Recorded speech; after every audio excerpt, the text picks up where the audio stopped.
It's game 3. It's Lords. It's 2-0 to India. India make 169. England find themselves 9 for 118. Charlie Dean, 47, not out batting at 9. There's 16 to win off 7 overs. Deepti Sharma, what are you doing? What are you doing? There's a Mankad. It's all over. It's 3-0 India. And there's scenes. Oh, and there's scenes on the internet. And what better way to have this kind of discussion than over the internet? Sam Perry, how did it make you feel? Oh, I was elated. Shirts off. I mean, this incident was like, baked, fried, cooked, thrown into the kiln deliberately for the internet, as far as I could see. Absolutely perfect. This is the biggest women's game ever in England, as far as I could tell. Right. 15,000 people at the home of cricket. They poured in. At Lords. Oh, was it at Lords? And as we've been told by people on various sides, there were families there. Oh, what about the children? There were children. Somebody think of the children. It's at the home of cricket. And the touring side, the upstart Indians. Yes. The country who dares to do it their own way. Right. They ice a tense game via a run out. Or, for the purposes of reflecting the lingo, a Mankad. Mm-hmm. Mankad to win the game at Lords. Ooh. I'm having a piece of it from a comedic perspective. It's Michael Jackson popcorn gif everywhere. It's Asian century stuff. Big time. The Mankad's now arrived on English shores at Lords. Mm-hmm. And I think, welcome, ladies and gentlemen, to the definitive reaction to this incident on this here show. Yes, I'm finally. happy to say that arrogantly. Yeah. Some might say this incident's developed into a full-blown culture war. Both sides have already carved out their positions. Yep. It's trench warfare. No one's going anywhere. You're digging in. Oh, There's nothing. There are no combinations of words that's going to change anybody from their position. Defend your side with your life. It's a culture war. It's a geopolitical war. It's a tribal war. Everyone's dug in. It's a Steve war. It's a Steve war. Some might say, hey, it's not organised by a country. In fact, people from both countries think different things. Forget that. That's nuance. Mm-hmm. Bin. But I think for Aussies, it's pretty funny. Yeah. I think we have a strategic decision to make. Okay. Here, because do you side with England? Mm-hmm. Even though there are people who think different things in English, forget about that. All right. It's a little asterisk at the bottom. I understand. But do you side with England? Like dear old mother England. Safe, paternal, fraternal England. Empire's in decline, but wonderful cricket grounds. Better the devil you know. Good afternoon teas. Very good TV. Yeah. Very good music. Sure. The Queen, regal stuff. Yep. Safety. King, sausage fingers. Or do you align yourself with India? Okay. Asia, the present, the future, the economic centre, the centre of modernity, owners of the Gabba, the country with the most people that control you online, can control you. So, tradition, civility, old money versus and decline versus modernity, new money, future, Ashwin. This is Australia's US versus China foreign policy debate. This is tricky. It's a tough decision. It's tricky. And I feel pressure. Yeah. I feel more pressure on the internet for where we land on this than I did with future of cricket stuff, with sandpaper, with all of this sort of shit, And I just want to note one thing as a starting point. Yeah. A female Indian cricketer winning a tense one day at Lords via Mankad will never, ever not be funny on some level.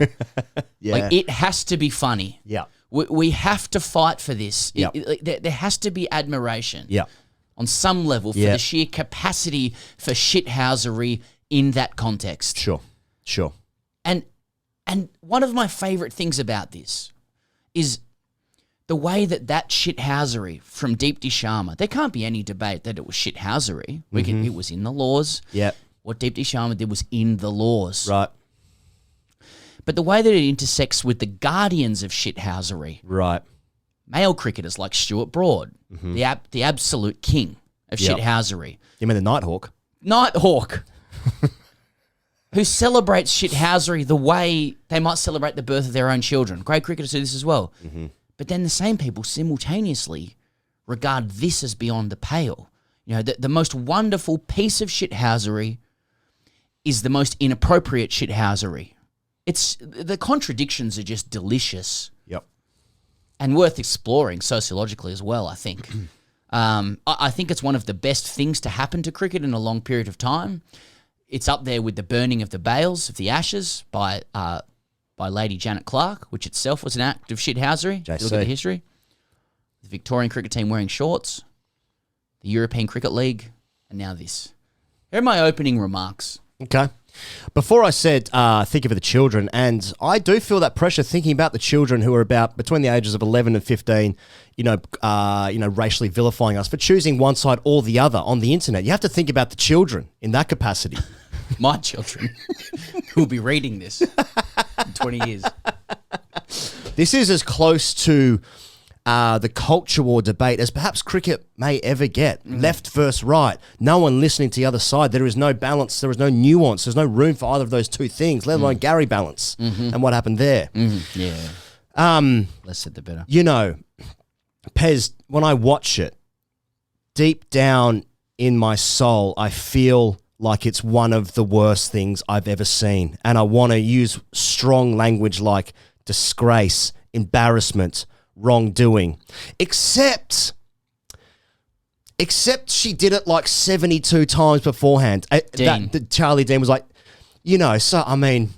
come on, Charlie, stay in your ground. I think that's fair to say. I also think that T20 cricket is it's moving so far away from the traditional formats, i.e. Test cricket, where I think like a Mankad in a Test match is so much more than a Mankad in a T20. I'm just going to keep using the term Mankad of it, even though I know some people don't like that. And that I just think that this is just going to be what it is now. I just think that like I think I fall back to the idea that just stay in your ground because that's just what it's going to be now. But when I watch it, I'm like, nah. I mean, I've been in a game where it happened and the game basically stopped. Like it was like, the looks on the faces from the England balcony.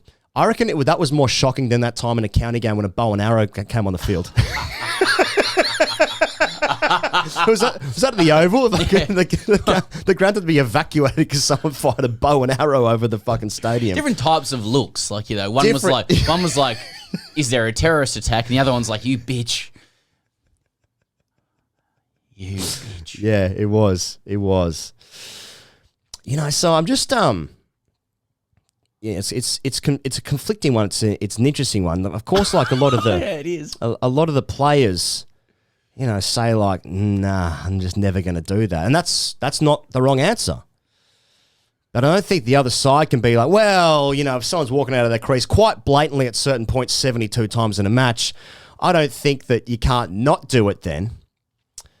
So, I mean, come on. But then there's other elements. I just don't want to lose Twitter followers.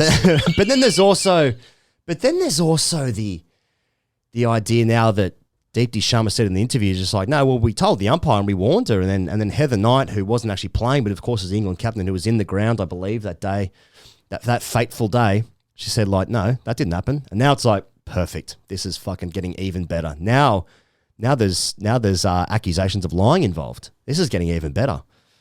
It'll go to court. Hopefully. And it should. Hopefully. Earled court. Anyway. There's like 27 other angles here. Yeah. Yeah. Well. Like, I like the stay in your crease nonsense. Because, of course you should stay in your crease. Mm-hmm. But that's not what we're talking about. Isn't it? No.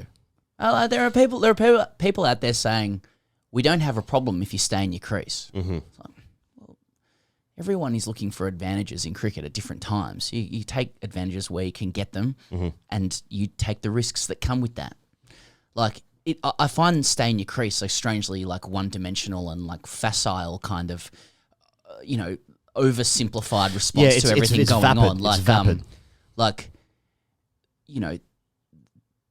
laws should generally encompass like a moral and emotional dimension to like a good law does that. And I think people's issue isn't with like people's issue shouldn't be with Deepti Sharma. People's issue, if you've got a problem with a Mankad, you've got an issue with the law of it.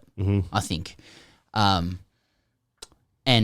I don't think there's enough conversation about like what makes people uncomfortable about a Mankad. You know, like this, like sociologically, why do people get uncomfortable about this particular style of dismissal? For which a lot of people reply, but it's the law. There should be no discomfort, as though the law makes it virtuous in and of itself. Yeah, it's like I've seen people suggest that just because you're only uncomfortable because your dad told you to be that way when you're growing up. It was like, well, why was my dad uncomfortable with that? You know, why? And like for me, and I've said this on the show before, like I think the general discomfort with this style of dismissal is it's the gaining of a wicket without delivering a cricket ball. The ball doesn't. I think on some level, like there's some fundamental need for the ball to be bowled to a bat before anything material can take place. To which people will say, well, if you don't punish it with a dismissal, then people will continue to cheat on their runs. You know, like it is the deterrent for staying in your crease. But I think there are other deterrents that would be more proportionate to the advantage being gained, like a 5-run penalty. If an umpire or judges are batted to be doing this, people might say, well, that's too much for umpires to do. But I don't know. I also think with a Mankad, there are fast bowlers who are running in too fast to be able to affect that kind of dismissal as well. Like it just creates all sorts of problems. I think the specific one with Deepti Sharma is that like, so even though Charlie Dean did it so many times, much more blatantly than the one where actually she was given out. Now the one where she's actually out, Deepti Sharma absolutely does like a roast dinner. She sells it. She had no intention of ever bowling that ball, and I think like.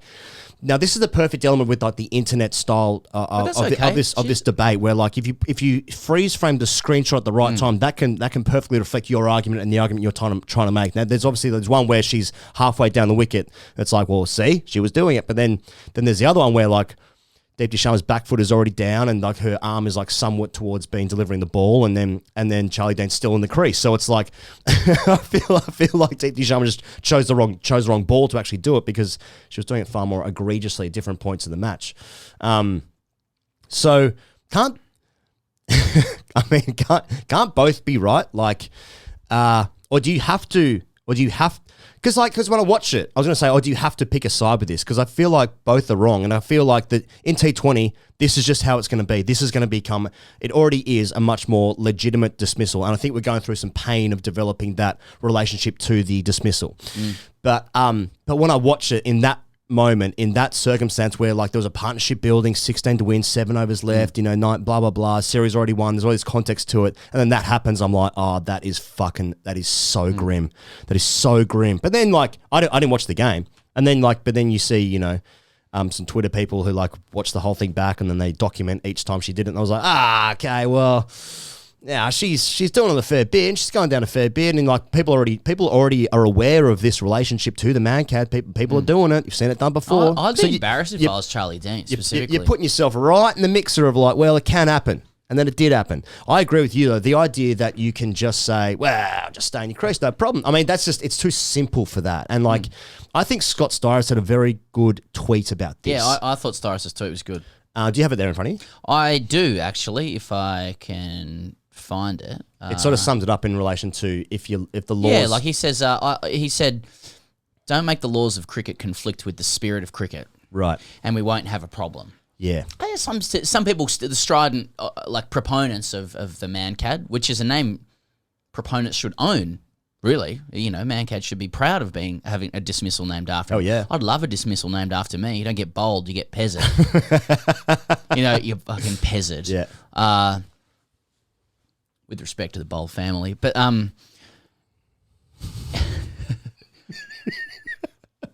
people will say, well, it is in the spirit of the game. It's the appropriate deterrent for people who are cheating. And, it's like, well, or people who are creeping out of their crease. Cheating's such a strong term, I don't know, isn't man. Yeah. Like, what about, like, I don't want to get too specific about this, but what about, like, if a Mankad ends up I'm just going to call. I know that it's a stigmatized word and it's run out at non-strikers end. It just rolls off the tongue nicely, and Vinu should own it.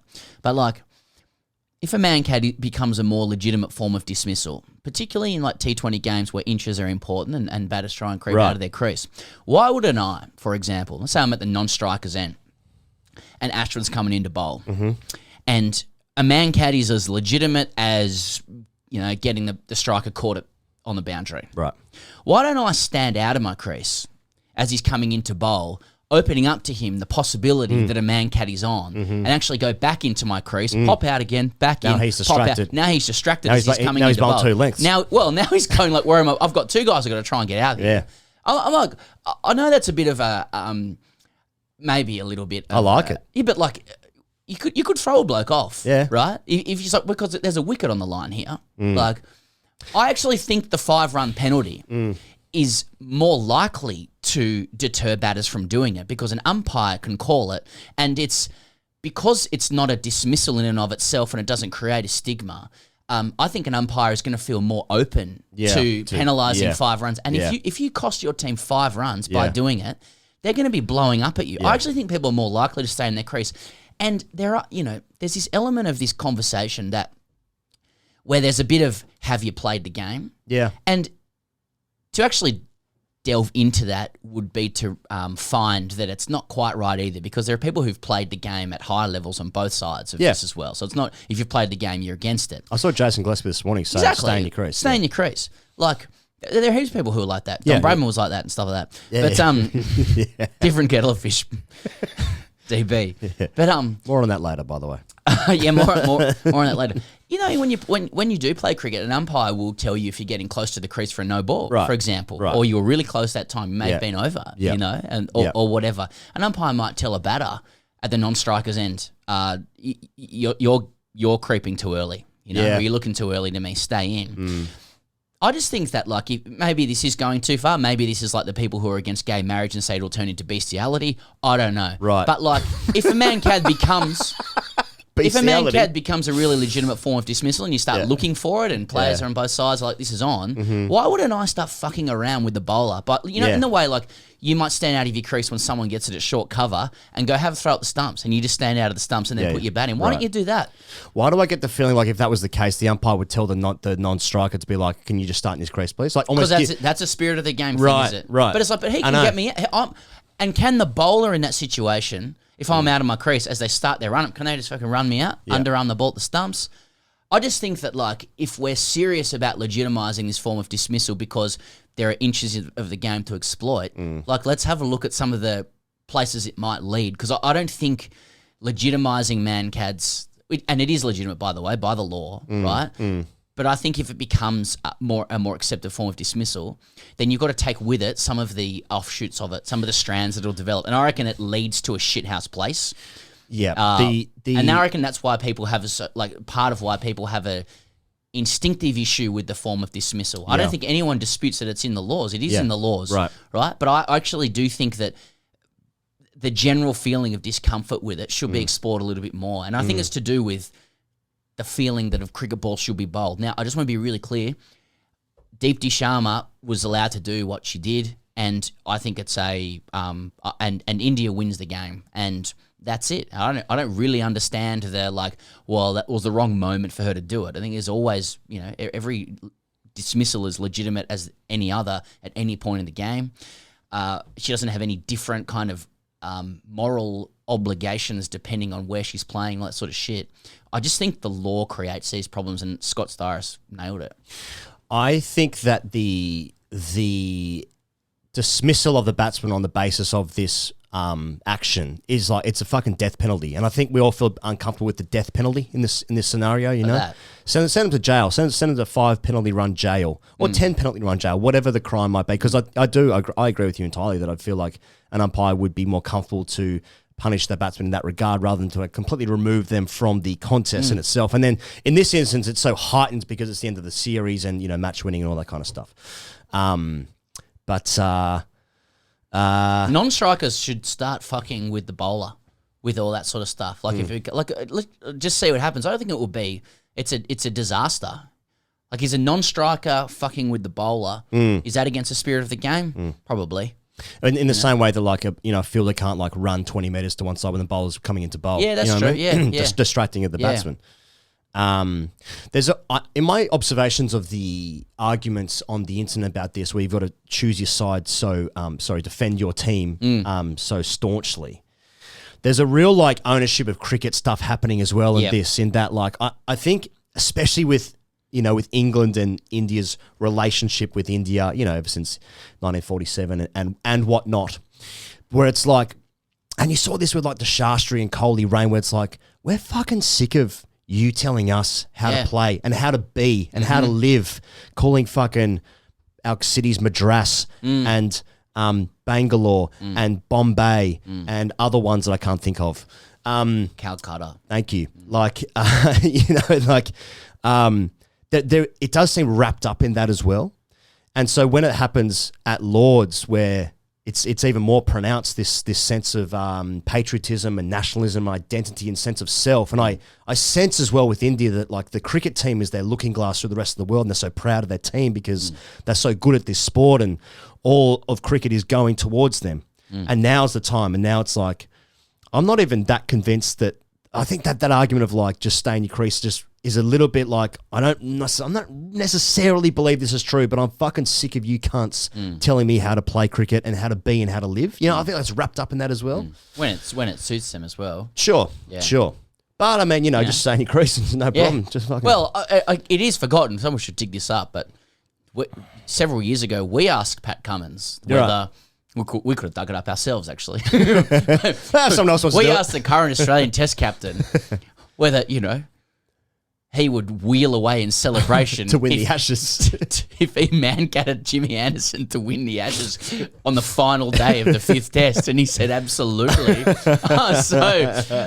All in jest, of course. He'd never do it. Oh, he'd never do that. Not our Pat, not Aussie Pat. But it's funny. That's it. I find the contradiction of like grade cricket and grade cricket as being the fucking emperors of shithousery, right, tending to also be the ones who go, that's the worst thing you could do, like this sort of honor among thieves thing. Like, I'll fight you with a knife at a knife fight, but if you bring a gun, see you later. That's wrong. Like it's sort of a mafioso code. We can fuck with each other all we want. It's like in cricket, like there's fewer better feelings in cricket than like yelling at a frightened geriatric umpire to give a dismissal and everybody just laughing in the circle together because you've just enacted one of the great cons, and then the opposition batter walking off upset because you've yelled at an old person. And then someone on the fielding team runs past the bat, says bad luck, mate. Like that is kind of enshrined in the game. We don't talk about the spirit of cricket like that. Well, sort of, but it's like, but this, like for like grade cricketers or club cricketers or whatever, not to speak for all of them, but this is like, no, you don't do that, mate. You don't do that to your worst enemy, mate. No, exactly. It's just like, okay, I'm a bit confused by that. Like, yeah. Which is like to the Cummins thing. Like we sort of, if you're on the side of Mancad, like it's actually an easier position to take. You just kind of like, no, this is just one of the great acts of shit. It should just be a wicket. Let's play, and it's funny. And if it annoys somebody, that's really good as well. And yet it bothers people. And I think that bothering is worthy of exploration. I just don't think it gets explored enough in the cricket conversation. Like, where does it come from? Why does Ricky Ponting think no, it's wrong? Why does Nasser Hussain react instinctively like that? I think there are worthy and valid reasons to walk through or to work through with that rather than just dismissing it and saying it's some kind of, I don't know, like some kind of hangover from old, outdated notions of civility. Like it is for good reason. Yeah. And I think it's valid to explore. But I thought what Deepti Sharma did was like it was in the laws and good for her. The issue is with the law. Like like they're getting interviewed at the airport and there's like big presses and like it's just easy to be like, what's the problem? Oh, I reckon there's probably a bit of a problem going on. Yeah. I don't understand. But people who say, I don't understand the problem, just stay in your crease. It's so facile. Yeah. Like, there is a problem. Let's work through it. Let's work through the problem. It's a social. There's morality wrapped up in it. They're actually quite interesting conversations about what cricket means to people and stuff. I don't think either side should just so sort of dismissively reject the other. I actually think it's just the law is the easy is the easy answer at the moment. I don't think people have problems with Mankads for, like, just to be difficult. Do you know what I mean? Mm-hmm. Yeah. TGC's live shows are coming back. Oh, just before we get on to that, sorry. Just Goswami retired. Oh, yeah, some other stuff happened in the game. Don't worry about that. She was a true titan of the women's game. Like she's played since leading wicket taker of all time, is she? 1953. In ODIs? Highest wicket taker in ODI history, 5 World Cups, 39 years old, bowled wheels early in her career. I want to say some numbers: 12 tests, 44 wickets at 17, best of 10 for 78, 204 ODIs, 255 wickets at 22, best of 6 for 31, 68 T20Is, 56 wickets at 21, best of 5 for 11, 2 for 30 off 10 in her last game. Dominant. Best player of the year, 2007. Worthy of noting, and I hope that she particularly enjoyed the way that game finished, as any real cricketer would. Of course. The highlight of her career for mine was when England gave her a guard of honour, showing great respect for the traditions of the sport in a real showing for the spirit of cricket.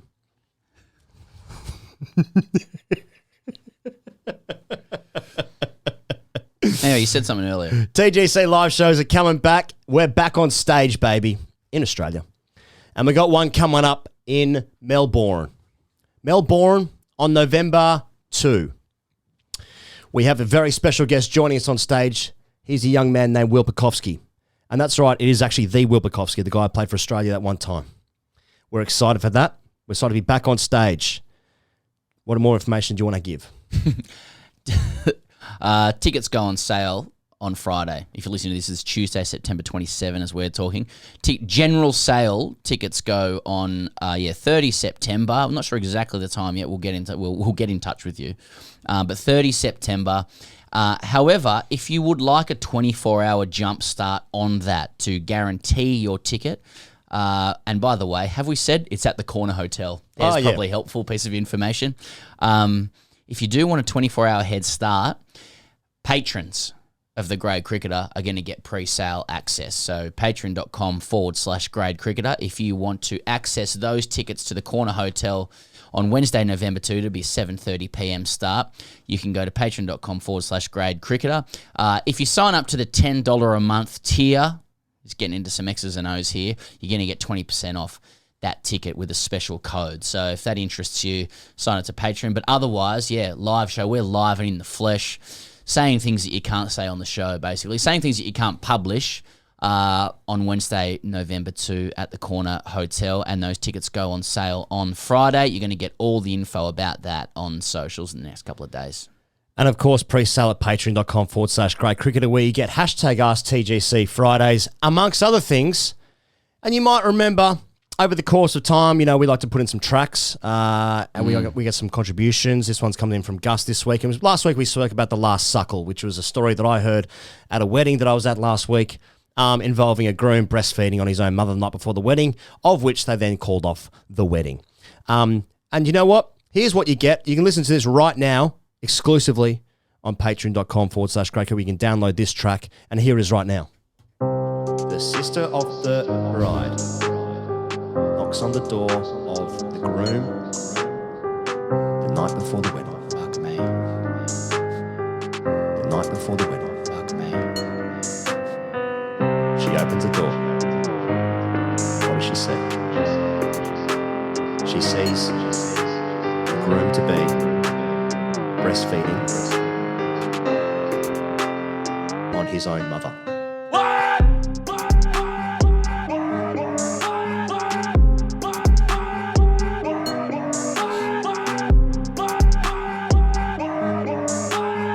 Breastfeeding on his own mother.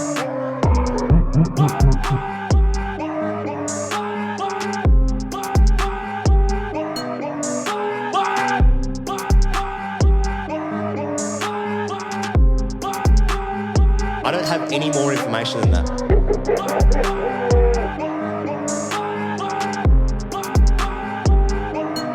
On his own mother. I don't have any more information than that.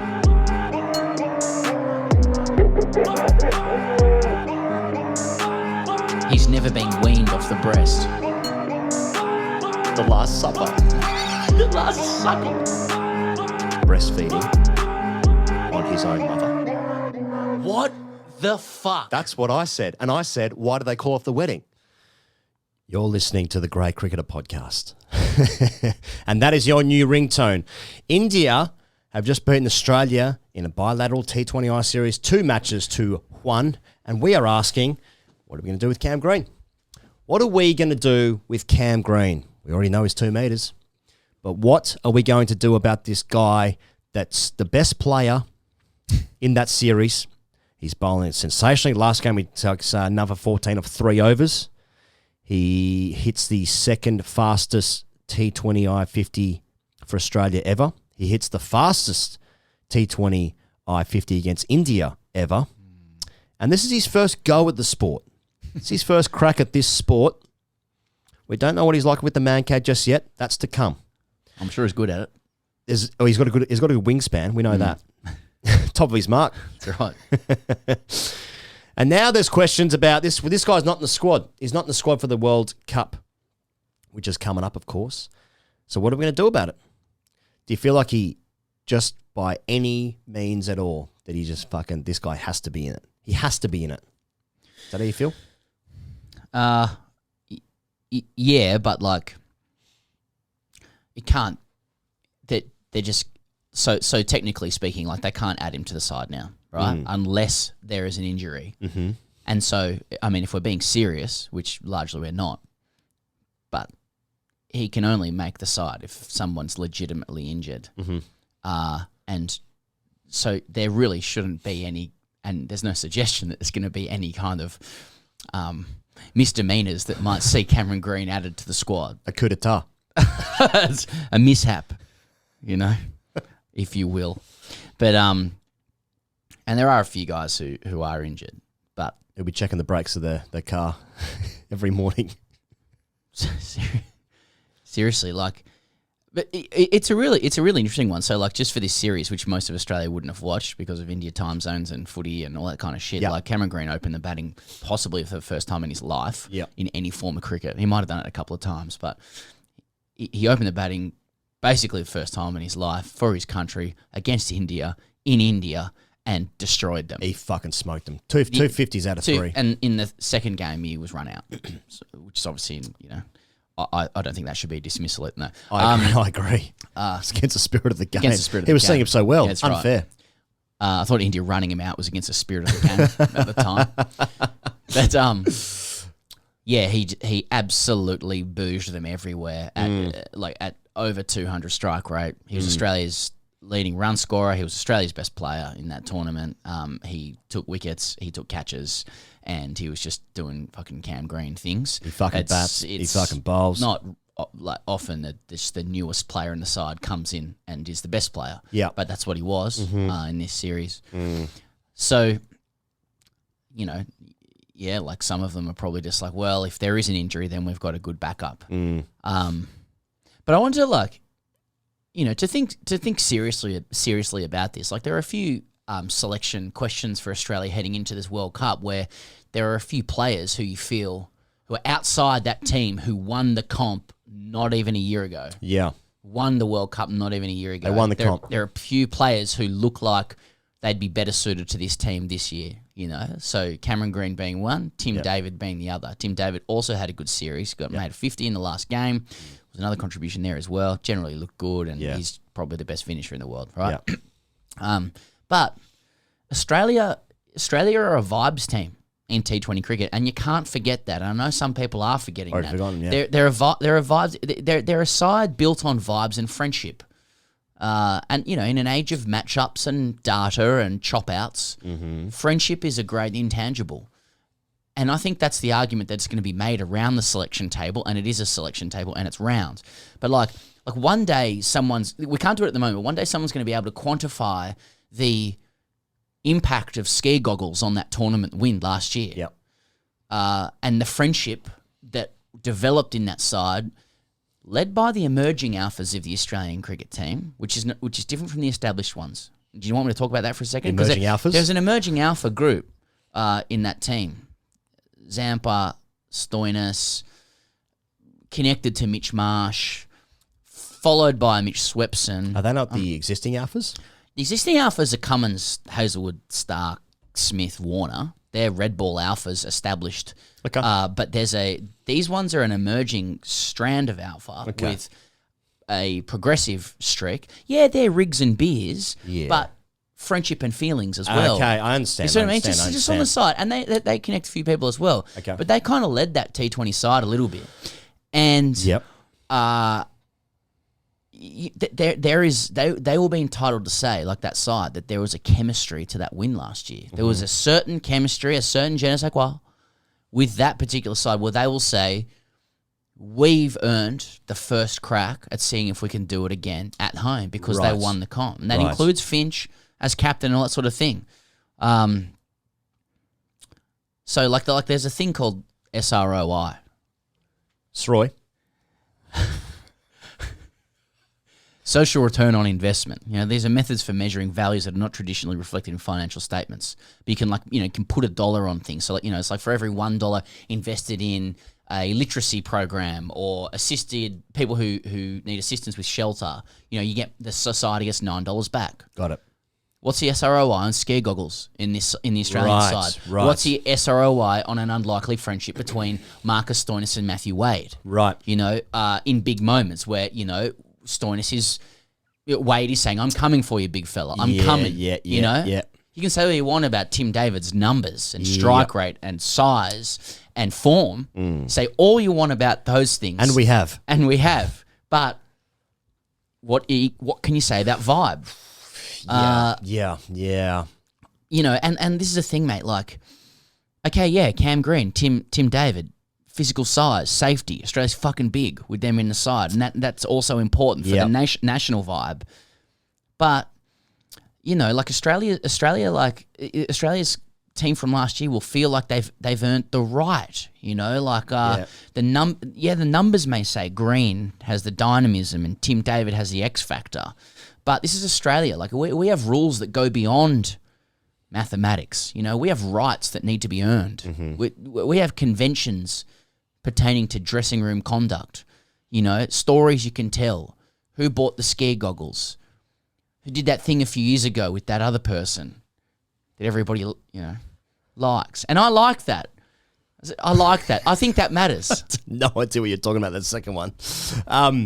Isn't the problem with Cameron Green specifically is that I feel like there's a reason why he hasn't been involved in the T20 setup beforehand, is that he's traditionally played in the middle overs, which, as we have learnt as we develop our own literacy around T20 cricket, is that it's a completely different role and some would argue much more difficult role in that middle overs or the finishing role than it is to open the batting. And then Cameron Green is given a chance opening the batting after what we heard from Andrew McDonald said they identified some aspects of his game which thought they might suit him. And it turns out it really, really has. So Cameron Green, for me, from what we've seen, if he's in the squad, if he's in the team, if he gets in there somehow, he ain't playing in the middle overs. He ain't playing from 4 to 7. He's playing 1, 2, 3, and I'm not even sure about 3. I think it's either 1 or 2 for Cam Green. Now, Warner obviously will play as our best T20 player ever. He will play. Now, Finch is the current captain of the Australian team, and Finch did okay in this tournament, in these 3 games here. I still think he's playing for his spot for that first game against New Zealand. They play another 5 or 6 games, I think, before then. So that's Cameron Green. I think if Cameron Green comes into the squad somehow, although unless someone is injured, I don't know how he will. Though I suspect that there'll be conversations around how he's now in at one of our best 15 T20 players, right? Tim David's a different one where I think Stoinis might be in trouble with Tim David, because Tim David might be the best finisher in the world. And he is a direct replacement, or he's in direct competition with Stoinis, because I think the likely team, if I could do that, is going to be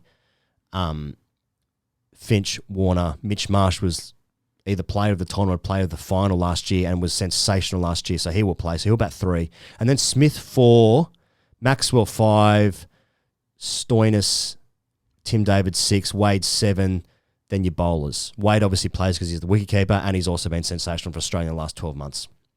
And literally just won the IPL as well, although he was opening. So that's where I feel like Stoinis and Tim David are in the same competition for the same spot, though that's if you keep Steve Smith. Because if you don't keep Steve Smith, then who bats 4? I think the middle ground is probably Warner, Finch, Green, Marsh. Yeah. And Steve Smith misses out. Yep.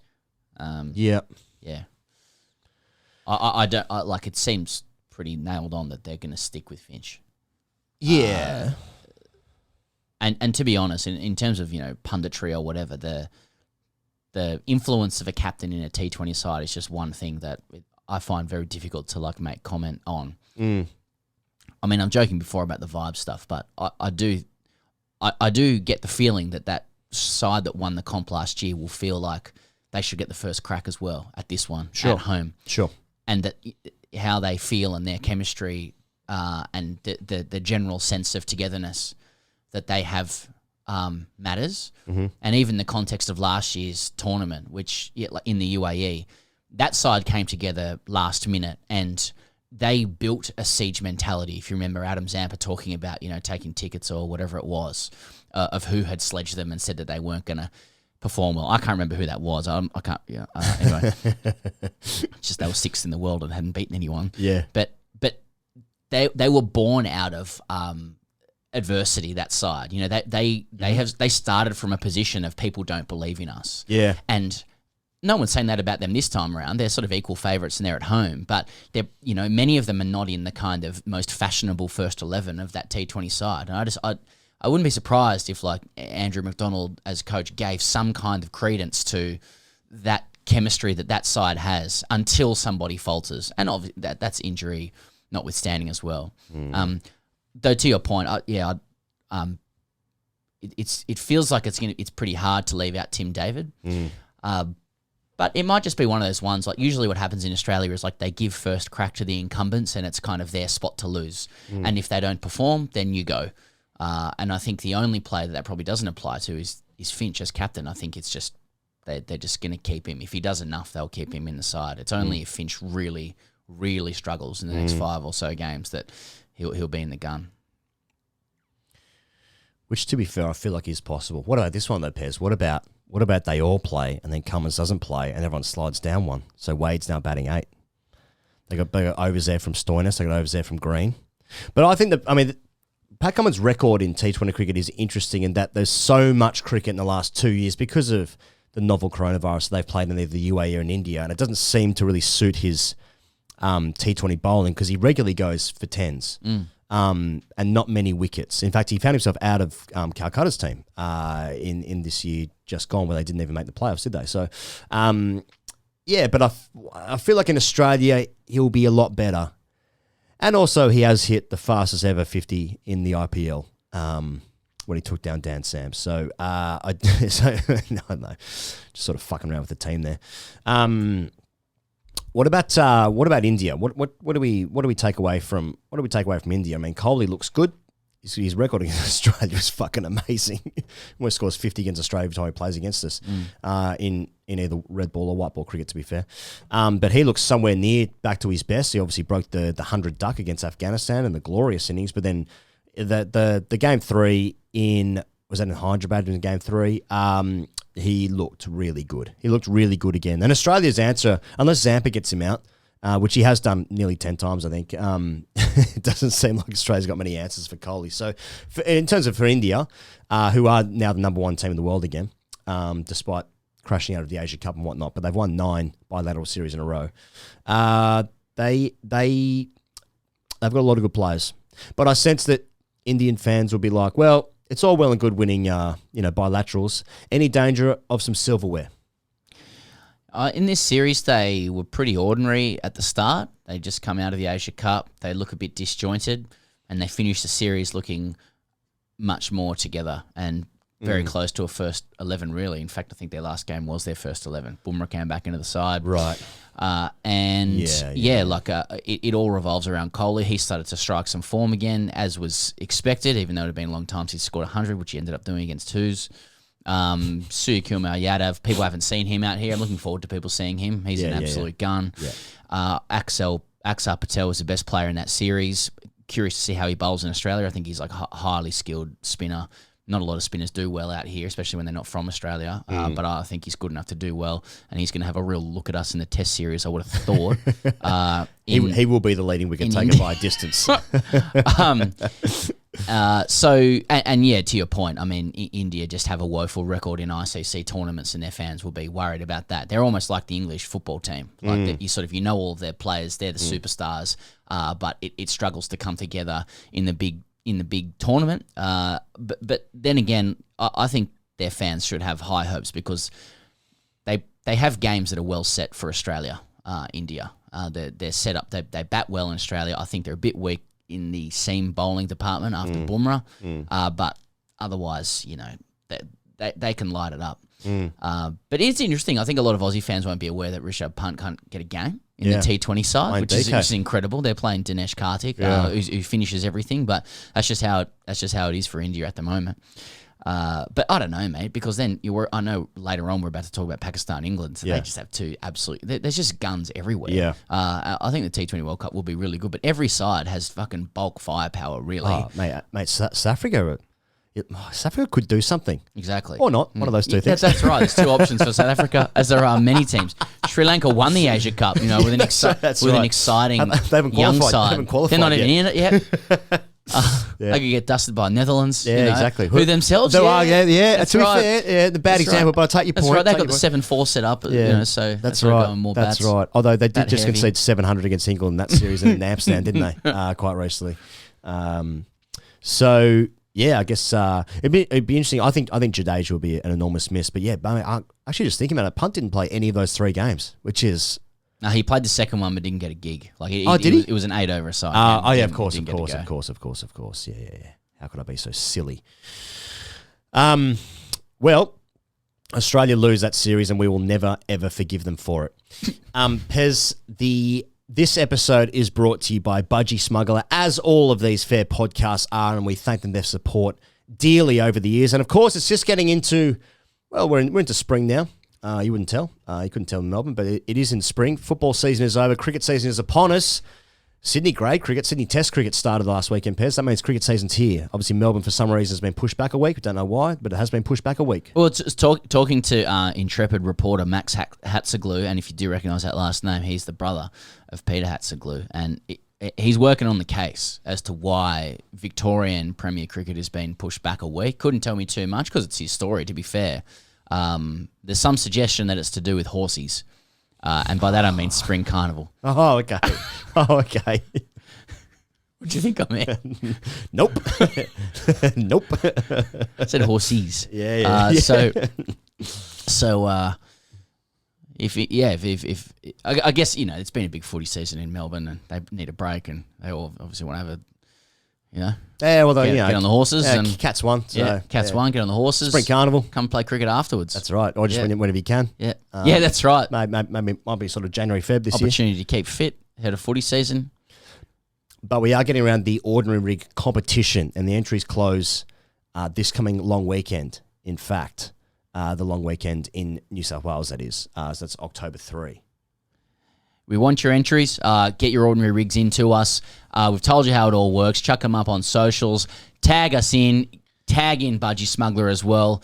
I think it's hashtag ordinary rig AUS. And yeah, the finals in Sydney, it's going to be an enormous circuit. You're going to get flown there. You're going to win 10K if you turn out to be a judge. The winner of the ordinary rig, 5K to you, 5K to your club or organisation of choice. If you've been thinking about it, we want to see some rigs. Tag us in, get Budgie Smuggler in there as well. Entries close October 3. T20 Stars, Pez. More to come on this specific for this specific campaign on T20 Stars. But we had a net. We had a net. On when was that? Well, that was Friday. It was Friday. Yep. We had a net at the Junction Oval during the Victoria New South Wales game being played, and most people actually stopped watching that and they poured into the nets and they wanted to see what the boys are doing, having a hit. Yeah, and got got to say, like, looking forward to that footage coming out, you know, and obviously, like, this is the sort of thing, these are the sorts of things we'll do for partnerships. We'll literally cuck ourselves and our own techniques in front, you know, at the hands of the people online who are simply going to destroy how we look, what we look like. But that's what we'll do to review T20 Stars kit. You know, I'm gonna withhold my views until that footage comes out about how I found the kit. Although I can say it was really good. The kit's good. And what about the bloke using it? Yeah, well, exactly. Well, I did emerge from the net, which was a ball machine that we had. We had a ball machine each, and I have one of the most enormous bruises on my inner thigh. It is so big. It's so big. It's comically big. Yeah. It was comical when I got hit there, to be honest. But to be fair, we did wind it up. I think that I can't remember if it was that one or if it was in that set. There was about 148 clicks. It was decent. It was humming. And just tailed in that one. Yeah, the thing with ball machines is like each ball is slightly different of those jugs balls. Yeah. Some of them have little bits of the actual like outside material cut off, which then causes the ball to behave differently. Yeah. Or then some of them are like differently coloured as well. And so sometimes you'll, like when you're starting to get afraid of the ball, as I was at 145 k's an hour, you see the different colour about to be released and it just does you a little bit. You go, nah, I cannot move my body now. And they're the sorts of excuses you're going to get with the footage that we've produced and that will come out ahead of what we should say is a scheduled net with Shane Watson. I don't know what the fuck's going to happen there. But the point is we're going to be using T20 Stars kit. It is very good kit, and we do encourage you to get involved with it. You can skip the middle person. You don't have to go retail. You don't have to go into bricks and mortar shops. You don't have to be accosted by staff. You don't have to sort of walk around with other people who are playing shots and, you know, who then distract you because their biomechanics are a little bit off there, even though yours are off as well. Yeah. And I should say with the bruise on my inner thigh, that was not due to a T20 Stars kit malfunction. That was actually a different kit that I was using for thigh pads. I just set Pez up with 3 away and then 1 in. Well, that's the classic way to get me out, so or to injure me. So if you want T20 Stars kit, order today. If you change your mind, you can just send it back. You can just send it back, no problem. All returns are on the T20 Stars team. If you're a friend of TGC, use the code TGC15. If you're not our friends, you can use the code anyway and get 15% off the full T20 Stars range. You were saying before that there's a belting series with some serious cricketers happening in Pakistan at the moment. First time England's been there since 2005, I believe it is, 17 years. Might be a little bit more than that. I can't remember exactly. At the moment, it's a 7 T20I series. They're playing the famous 7 series now, big old 7s. And it's 2 apiece at the moment. England won the first game rather. Pakistan made 158. Rizwan made 68 at the top there, and then England made that with 4 balls to spare. Alex Hales in his first game back for a number of years, 3 or 4 years, whatever, made 53 on his return. The second T20, England made 199, not bad. Pakistan did that with 3 balls to spare, none down. Yeah. Rizwan hit 88 red off 51. And a young chap, Babar Azam, hit 110 off 66. Of course, also red. Pretty decent. Pretty decent. In the third T20, though, England hit 221 for 3. Harry Brook, 81 not out off 35.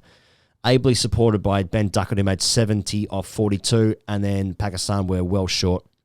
158 for 8. Mark Wood took 3 for 24 in that game. He also bowled the fastest over ever by an Englishman. A number of balls above 90 mile an hour, including one which was 97 miles an hour. He is fucking cranking it up. And that's exciting for cricket, especially when he's coming to Australia in a little bit. The fourth T20 the other night, Pakistan made 166. Rizwan again made 88. Rizwan's had a fucking brilliant series so far up in the batting for Pakistan. He's a great player. England fell 3 runs short. They needed 5 runs to win with 10 balls to spare. And they had 3 wickets in hand. And they lost 3 for 2. And they fell 3 runs short. Classic stuff.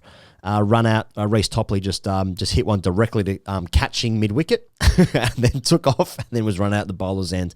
But Harris Ralph took 2 wickets in 2 balls before then to really swing it into Pakistan's favour. So that's what's happened in the 4 games so far. It's actually been a brilliant series. I obviously have not watched these games because they've been either running parallel to the India-Australia games or they are just on Pakistan time, which is obviously heavily uninteresting for me in my life. But I've seen highlights. I have seen highlights, and there's some fucking serious cricketers being playing in this series. Rizwan, stunning. Top of the order here. I think he's hit 350s in 4 games so far. Mark Woodbine, 97 miles an hour.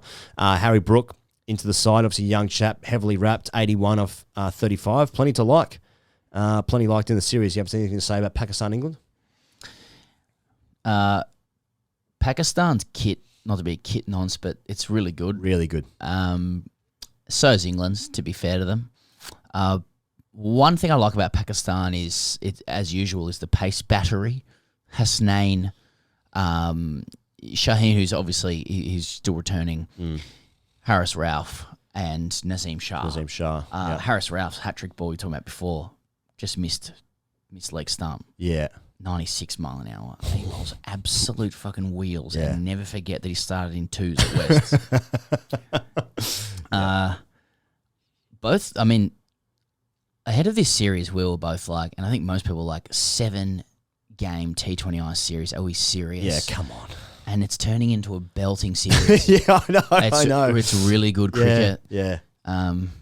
Like, unlike you, I stay up for every ball sort of between in the Aussie times at sort of midnight through to 4 a.m. Yeah. And I have the Aussie India one on just a separate screen. Yeah. I haven't had sex in 6 years. And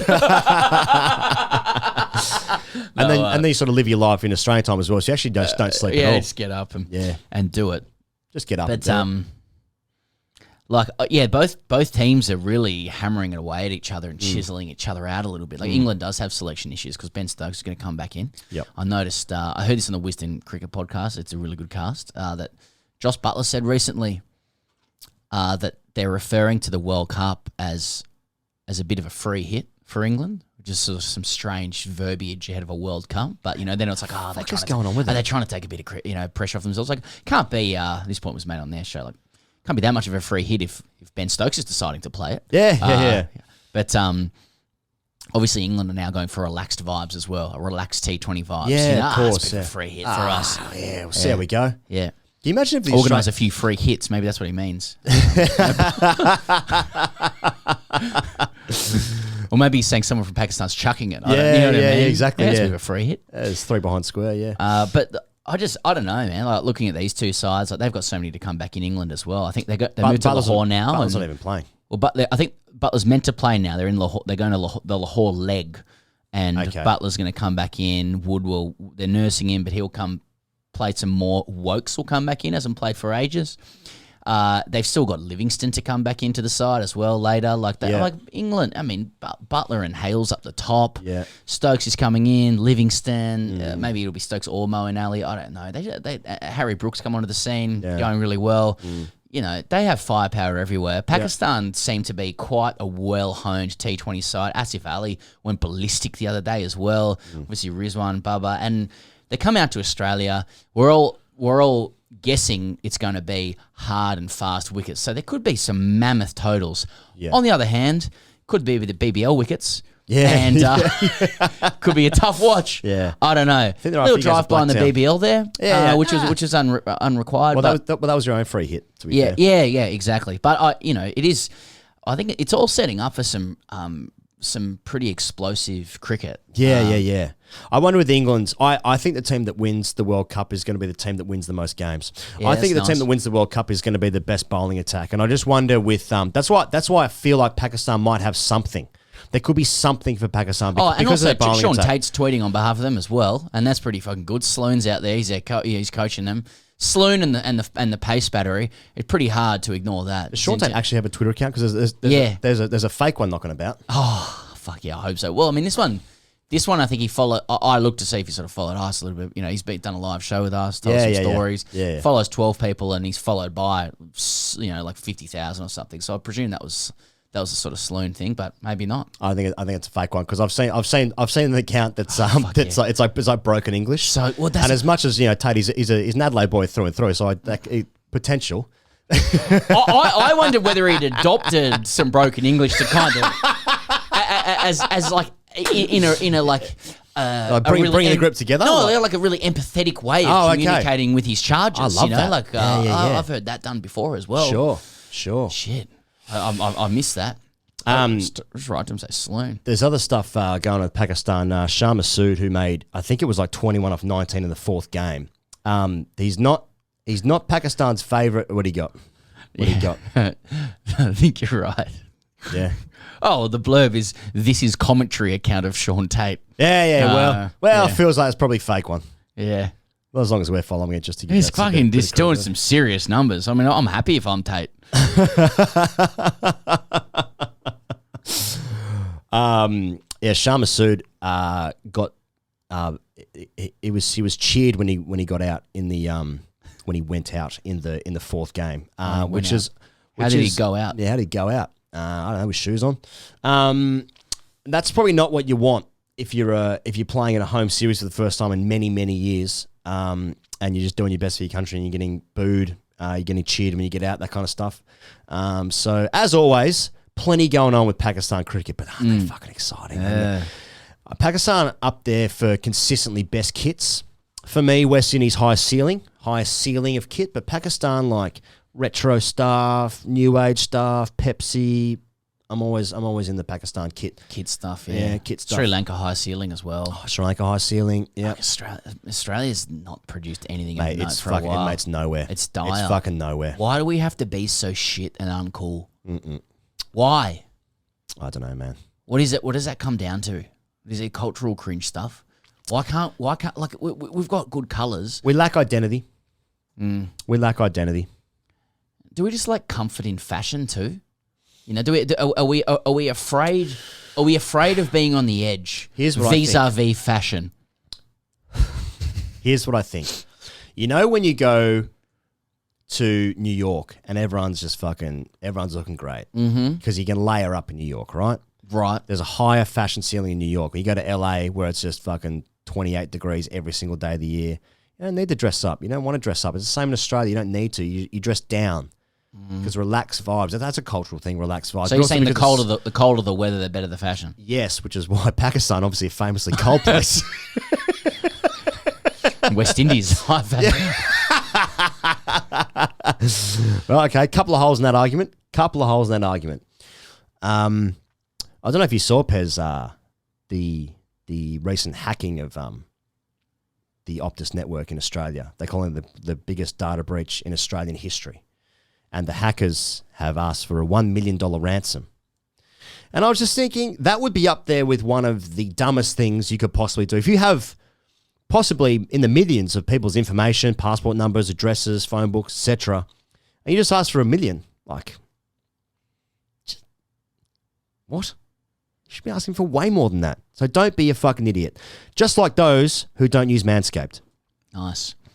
I thought we'd go back to the female host read again, he goes, because there's a little bit more to read with that. Okay. Because we've already read out like who doesn't love a man who can appreciate the finer things in life and stuff. If you are joining for the first time, Manscaped basically, you know, it's something that helps you shave your balls and it doesn't hurt you, and you get 20% off using the code TGC. Doesn't hurt you or your loved ones. Doesn't hurt you. It's a nice experience. Everything looks good. You don't look prepubescent afterwards. But they give you, the Manscaped people give you a bit of copy. You know, one is for a male host, one's for female. We've just started reading the female one. So I just want to get down into like some of the way they talk about other products. In addition to shaving, you can now completely upgrade his shower routine with the ultra premium body wash and ultra premium 2-in-1 shampoo plus conditioner. You'll have his skin and hair feeling hydrated and smelling fresh. There's just something about the language that I find a little bit disempowering as a man. You can upgrade his shower routine. I do not want my shower routine upgraded by my partner or whomever I'm, in some shower relationship with. Often 10 other men of a Saturday afternoon. I can upgrade your shower routine. Okay, the aluminium-free ultra premium deodorant for that cologne quality scent is on the go, but it's not just his pits that stank. Ladies, we know his balls can stink too. Thankfully, they're Crop Preserver Ball Deodorant and Crop Reviver Ball Toner can solve this problem for you. Once they touch his sack, he'll never go back. What about the Lawnmower 4.0 body trimmer and weed whacker nose and ear hair trimmer feature proprietary advanced skin-safe technology to protect his delicate parts and holes? Yeah. That's true, by the way, having used it. The best part is both are waterproof, so he can shave without the mess in your bathroom. Your bathroom. Wow. Your bathroom. Wow. Now, to be fair, and for the caveat, he may be living in a place that you pay rent in. True. Or own. Sure. Right? Yeah. But generally speaking, if you're living together, I'd like to think that the dynamic is that my room is your room, my bathroom's your bathroom. Mm-hmm. Your bathroom. What sort of stereotype is that Unbelievable. reinforcing? Unbelievable. What? It's, you know. It's your kitchen.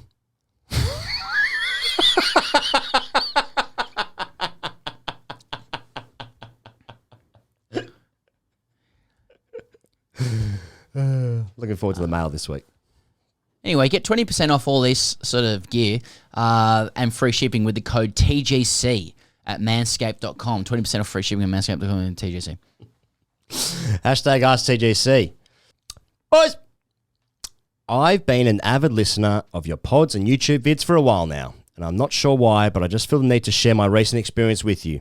It just feels like something you boys would get behind. Now, he hasn't written AskTGC, but I feel like he does want this read out. It's too late now. I mean, he's written the whole thing, so... What, did you send it to our website or email? Yeah, you emailed in. Right.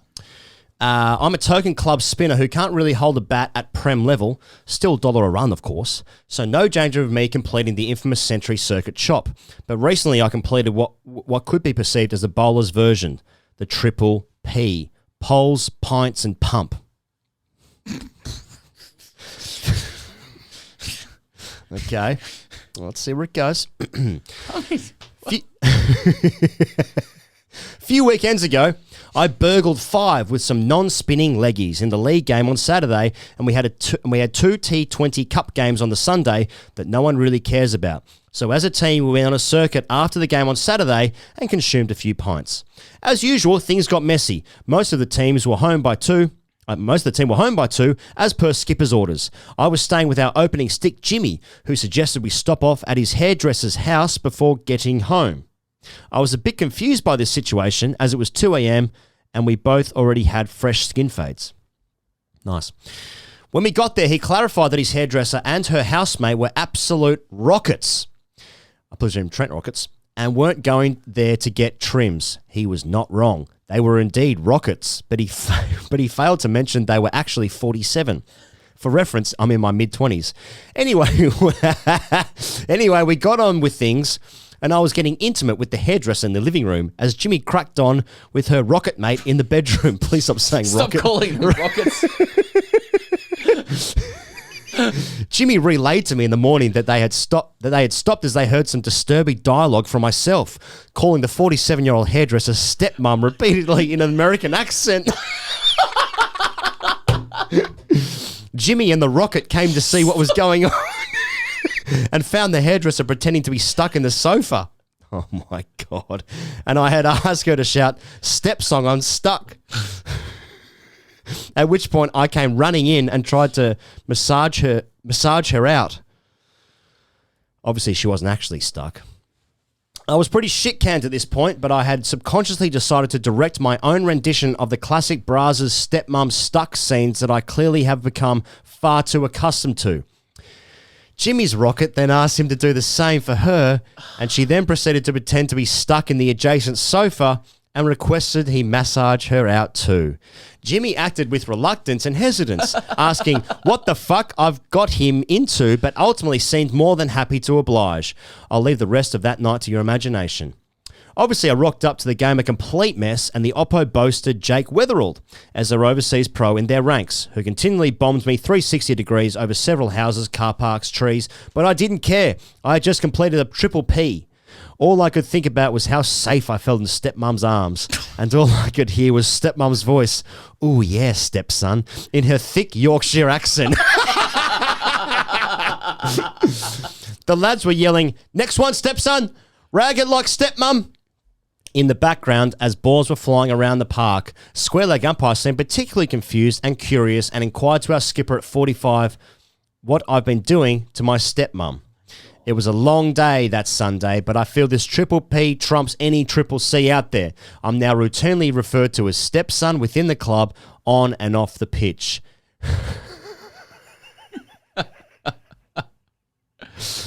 Okay, then he says, keep my name out of it, please. I have a prestigious job that may look down upon my aforementioned behaviour and request of my professionalism and or integrity. Cheers for your time, boys. All the best. I'll take your name out. Eep. Well, I think that, look, there'll be people who are listening to this who will be thinking, okay, this is a little bit of, I took a few wickets and got one, did you? Story. But I don't think he hides it. I don't think this is one where it's like I want you to look at this hand here, but I'm actually talking about this hand here. You know what I mean? This is like, look, this is what happened. Yeah. And I want you to acknowledge that this was a good day for me. Yep. And I want you to invent a new category that takes into account someone who takes wickets, basically, instead of scores runs. That's what he's asking? And then and he's buttressing it with an extremely funny story. And I was also put off by you saying brazzers as well. But that's one of those things where like you sort of say it out loud. Is it because What do you say, brazzers? I've heard others say it that way. I don't really know what it is, but I've heard others. Just around the traps. Yeah. Around the office. Yeah. So, and I'm not. The thing is, like with the triple C, like it's obviously batter friendly. It's more than batter friendly. It's completely discriminatory against bowlers. It basically says bowlers can't be part of these nines. Yes.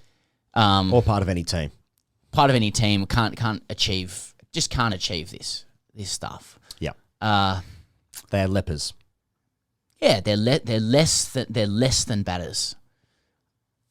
And I'm kind of keen to keep it that way, to be honest. That's just how it is.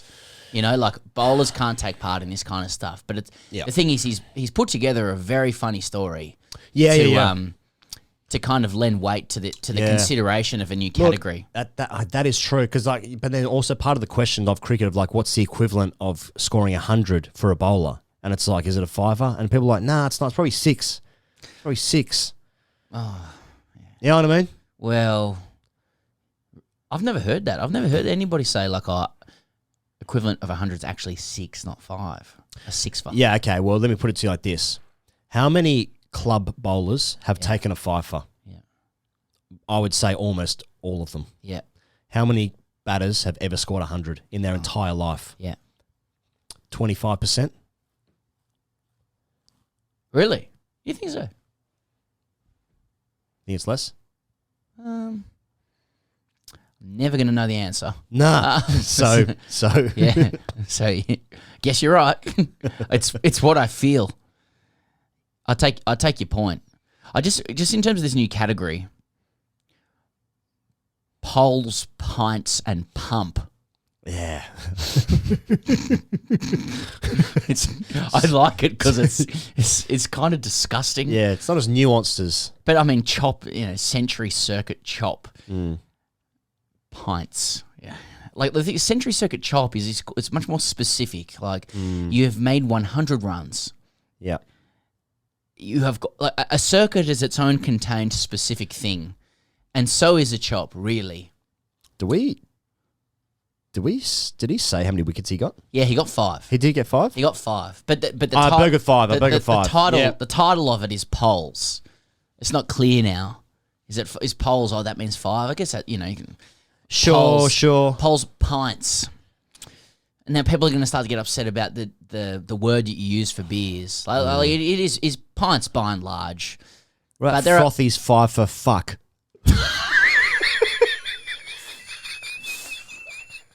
Get the order right. 5 for Frothy's fuck. Frothy's with an F. With an F. Frothy's. 5 for Frothy's fuck. You know what? Look, for what it's worth, it's triple F. I think you've invented a new category. It was an issue of naming convention. Okay, yeah. I wonder if our mate would accept that. 5 for frothies. Fuck.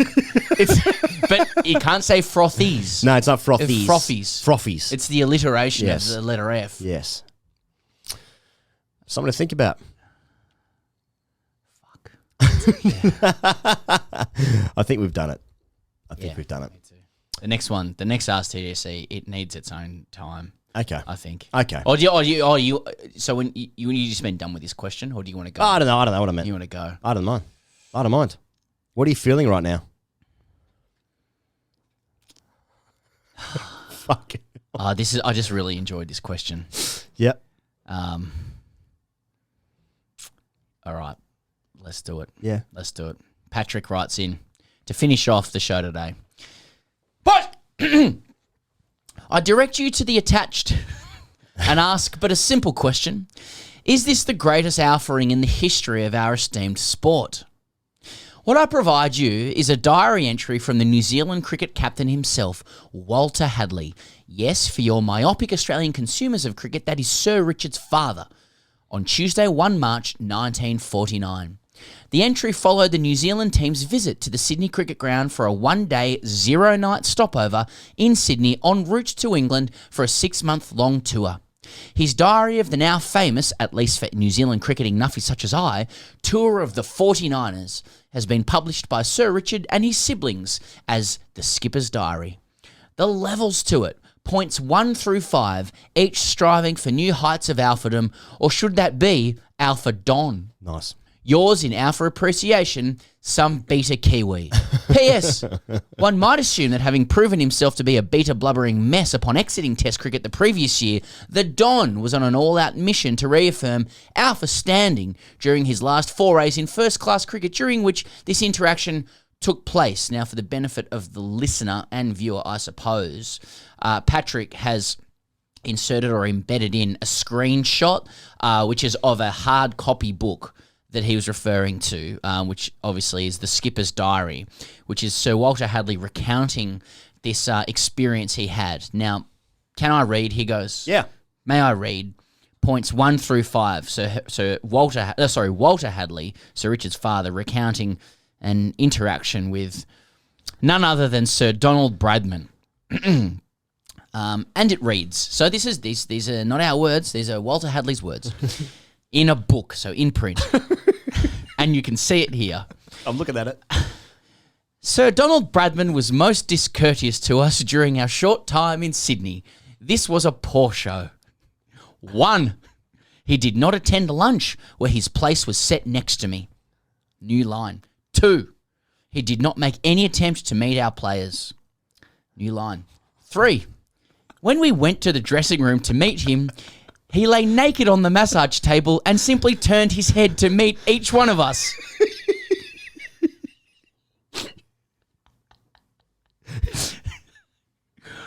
4. He later stayed under a shower when I was talking to him. He did not shake hands when I offered him congratulations on his knighthood.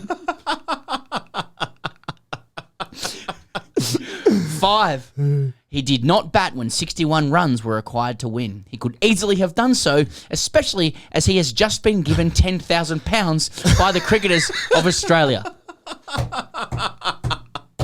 Oh, my God. I mean, Patrick's completely right. Each line beneath the following, more and more alpha.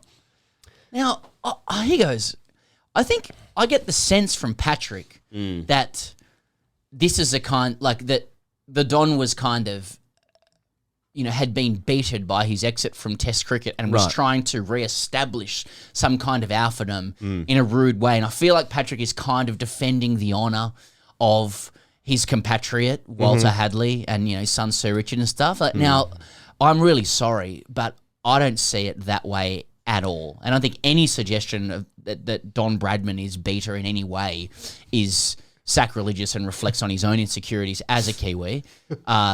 I am extremely proud to now get first-hand accounts in the flesh of Bradman doing naked stuff. Yep.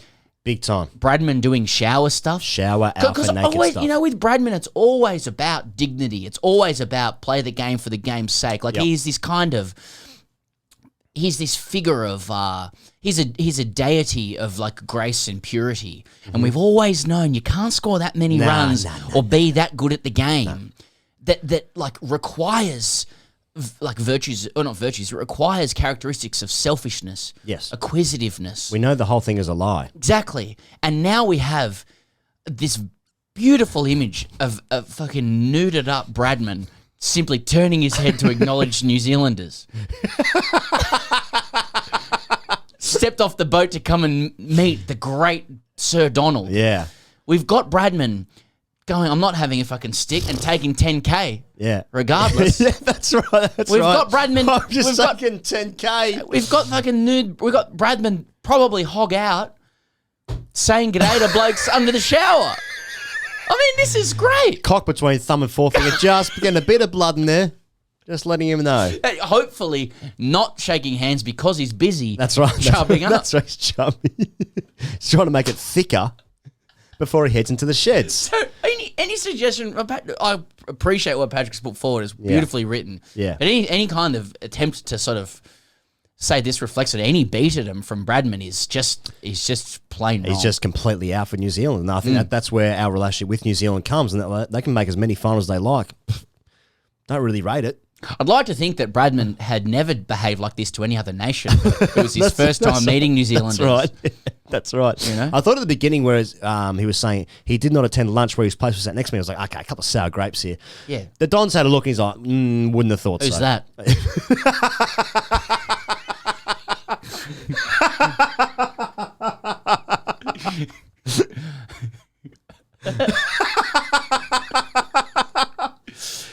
I'd like to think that he was sat in the change rooms. He's listed to bat. I don't know whether he's playing this game or not because there's some suggestion there's 61 runs to get. So they've stepped off the boat and they want to watch the Don bat or something. Yeah. I'd like to think he was given £10,000 in an envelope. Yeah. Before informing people that he also wouldn't be batting. Yep. He's done enough of that.